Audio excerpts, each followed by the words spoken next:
A large, white and black owl swooped out of the sky and dove directly at Godric. The bird came to rest on his outstretched arm after dropping a scroll in his other hand. Godric unrolled the parchment, read it once, and then handed the scroll to Rowena. "Blast it! I never thought he would actually go and do it," he swore. Rowena read the scroll twice, just to make herself believe what she was reading.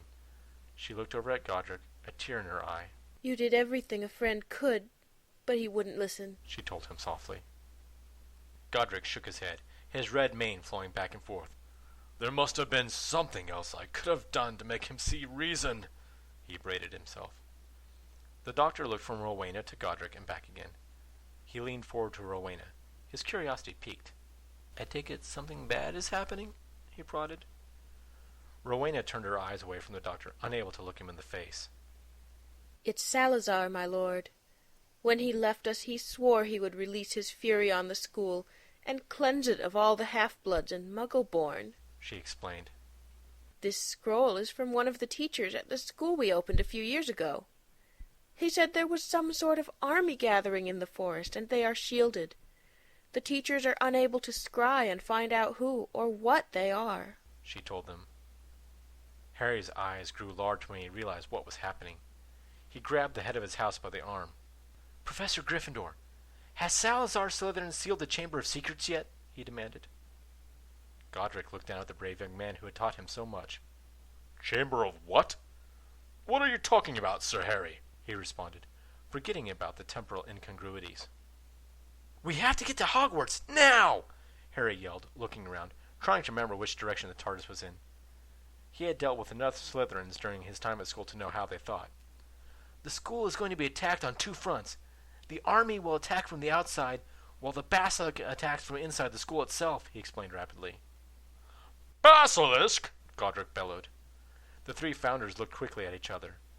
They had known Sir Harry and the others since they were young students themselves. It never even occurred to them to doubt their hero. Godric held his arms out to his sides. Rowena took one hand, and Helga took the other. The three of them turned their faces skyward, concentrating on the heavens. The doctor felt the hairs on the back of his neck rise. "Ooh, this won't be pleasant," he muttered. The hair sticking up on the back of his neck had nothing to do with a sense of foreboding, but everything to do with the buildup of static electricity around them. He had just enough time to look over at Hermione and grin at how her normally bushy hair was sticking out at all different angles before a tremendous bolt of lightning struck them all.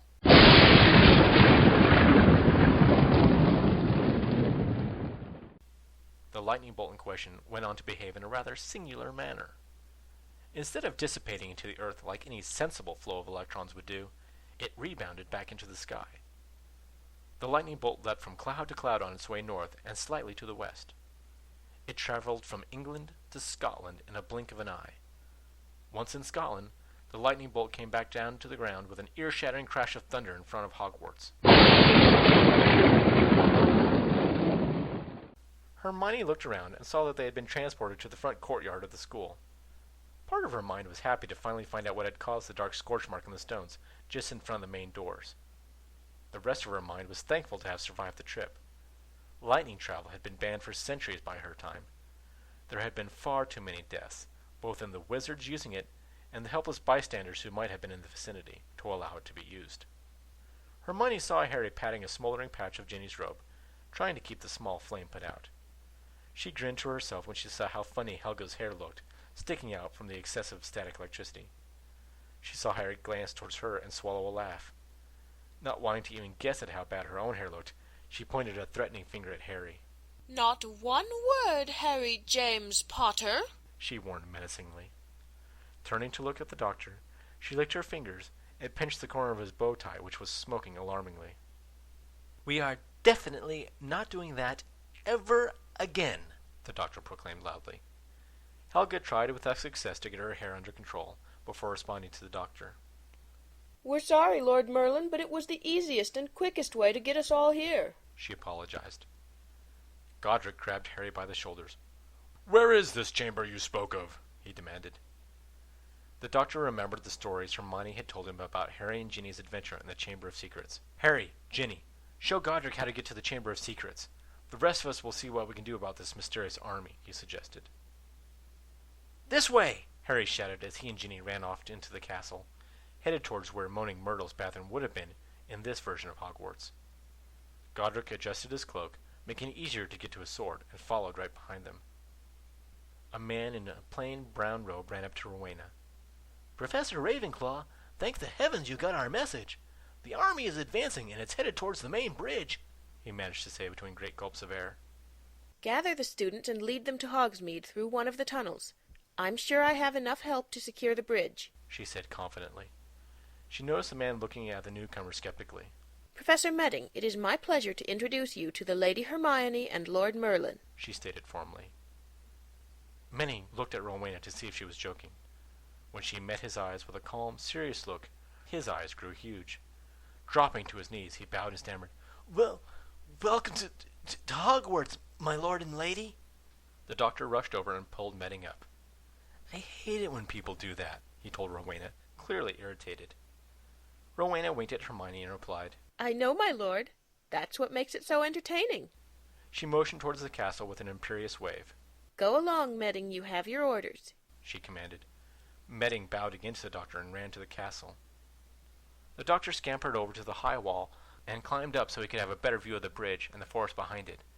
He had his binoculars out and was scanning from side to side. Hermione was watching him, a sad look in her eyes. Helga Hufflepuff stepped closer to her and whispered, "What is wrong, my lady?" Hermione kept her eyes on the doctor's back. "I was starting to really hope there might be something between us, but everyone knows that Merlin only loved one woman, the Lady of the Lake," she replied. "I guess things don't work out for us after all," she sighed. Hermione finally looked at Helga when she and Rowena started giggling. Rowena fought valiantly to control her mirth.